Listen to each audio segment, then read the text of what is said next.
低压带雨水高，台东传出灾情，目前铁路甲公路是还咧抢修。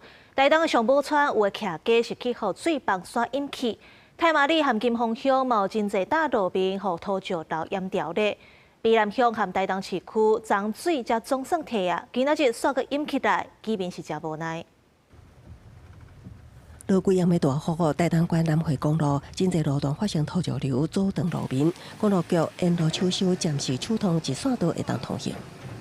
南回铁路大埔甲龙溪站因为土石流砍到铁轨路，双向通行受阻碍。南回铁路暂时中断，代替当日抢修。目前大埔以南甲日本以北也会当通车，也阁有一个早起7点外开往台东的自强号卡伫大埔站。南北方面旅客行程受影响，代替当日想办法转接。前面土石流，后面土石流。对呀，1、2个钟头以上啊。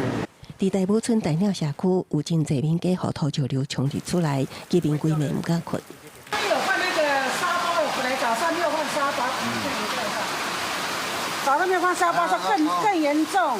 太麻里乡也有真侪所在土石流，通往金江村的道路沿线拢是土石甲土刷水，乡公所派人整理，目前暂时无法度通行。通往滨南乡公所的太平桥南边，因为排水不良、大淹水，车辆通行困难。基本的清水桥卡溪水也涨起来，乡公所已经派机库疏水，以免水淹过路面交通受阻碍。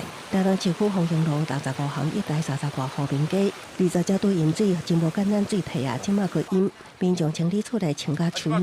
县长、市长甲民意代表拢来勘查慰问。今天已经第3遍了。